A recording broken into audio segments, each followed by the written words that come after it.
was it a mistake hiring Dr. Alege? You know, given what we know now, yes, I would say so. You know, Superintendent? Clearly, let me, you know, this is tough for me because I'm upset and I'm frustrated. Our job is to build trust and to strengthen relationships with communities. And when a high-level person on my team betrays that trust, it upsets me to no end. We've asked for Dr. Alege's resignation, and I received it. The commissioner said earlier, hindsight is 2020. Obviously, it was a mistake, but we're going to correct those mistakes. I've always tried to be a man of my word, and when we make mistakes, we square our shoulders and we apologize and we move on. And I think we owe I know we owe the public an apology, but we're going to correct this mistake. What do you say to these teachers who claimed that they were even punished for, you know, making these comments on social media, you know, talking about the toe popping incident, saying, you know, this is someone that should not be in the district, yet here he is being hired during one of the most crucial times in Providence schools. What do you say to those teachers who feel wronged? Yeah, so I don't know of any punishment that has come from a teacher. Certainly, I have no data. But what I will say is, at the end of the day, we looked at Dr. Alege's track record in his previous district. This is an incident that had happened over 11 years ago. And I try not to judge a person by a one-time incident in time. Since then, he's had a stellar record. He's been promoted several times in his district, has a strong track record.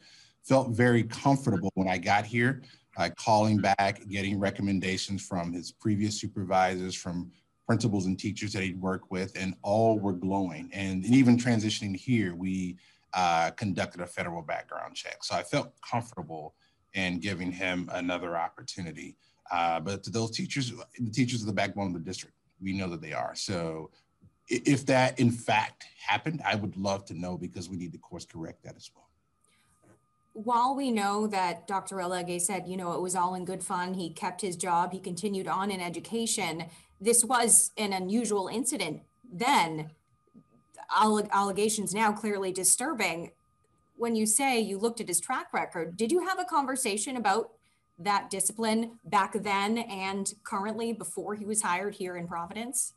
I asked Dr. Alege to walk me through that allegation, walk me through the incident, tell me what was going on, and clearly, in an attempt to correct some student misbehavior, he made a poor end judgment. There was no discipline from the district. There was no charges filed. Again, obviously, we've got to think about the ramifications now of the decisions that he made. And again, there was no flag for us, because in his current district, he went on for several promotions, had a stellar track record, and again, got rave reviews from parents, teachers, administrators that he'd worked with. We done some extensive reference checks.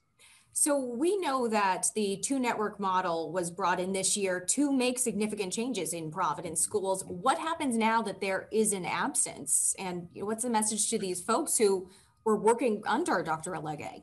We've made some amazing changes, and we're on a great track record and are on a great trajectory, and we anticipate that happening. I had a great conversation with principals this morning, letting them know that support would continue. And we've got very capable people in the network and in schools that can help support that work. He was a very important part of the work, but no one's irreplaceable. And Commissioner, over to you.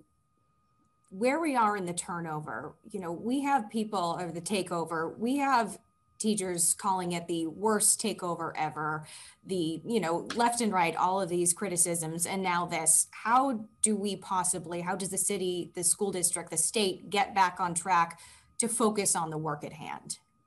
Well, I think you answered the question. We focused on the work. You know, it's unfortunate.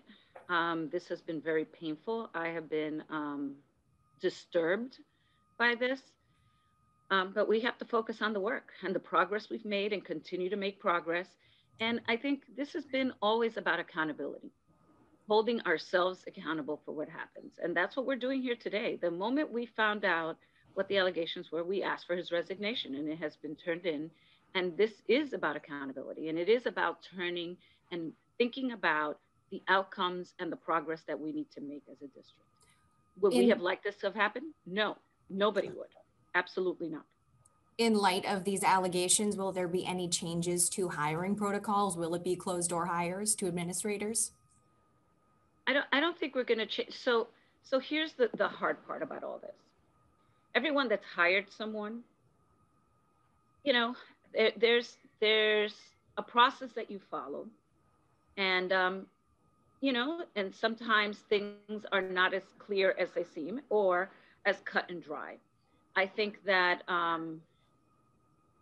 you know, it is where we are right now.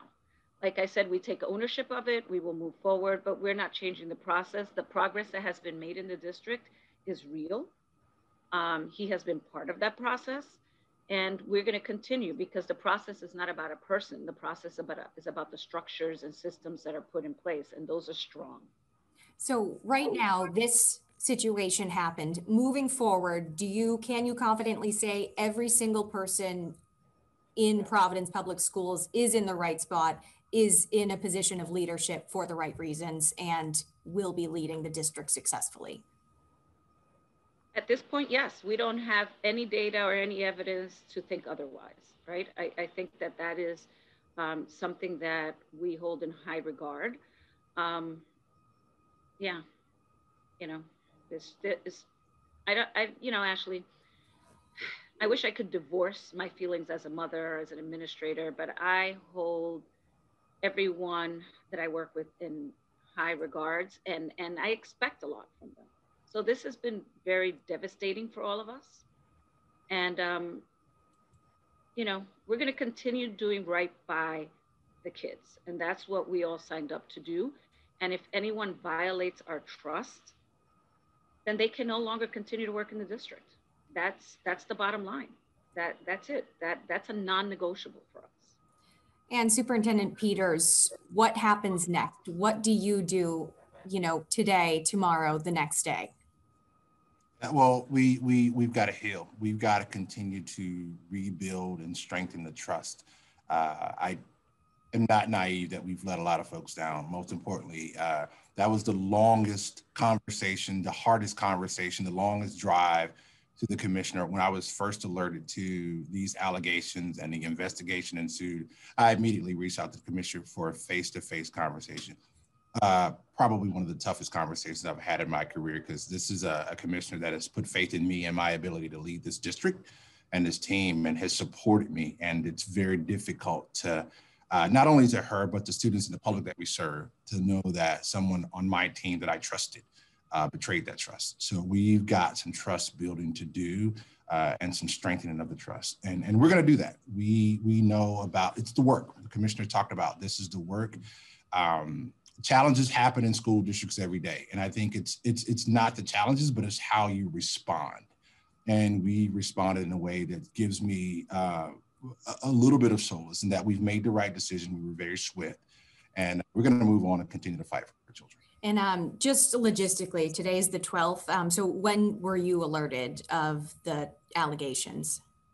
So we were alerted initially of the allegations, I want to say back April 28th is not my mistake. Mm-hmm. So as soon as I heard, I got an email from the Warwick Police Department, reached out immediately. And at the time, there were allegations that were leading to an investigation.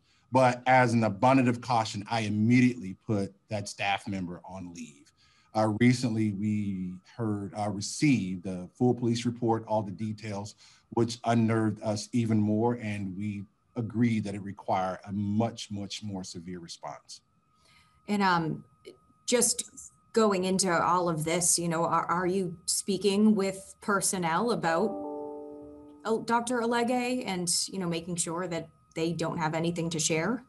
So yes, we've checked in with principals to make certain that if they've seen anything that we needed to further investigate, but also want to double down about my expectations around how our leaders hold themselves and the standard of excellence that we have to have for our community. So I encourage anyone that has any information to please share. We want to make sure that we give this investigation the diligence that it has. But yeah, we've tried to gather as much. I do want to say that the primary part of the investigation is in the hand of the police right now, but there is due diligence that we will be doing in the district. Yeah, and Ashley, just to add to that is that there is like a due process that he's entitled to, but we have gone further and asked for his resignation, and you know, we feel comfortable in doing that. It's what we feel was the right thing to do, and this is where we are at this point.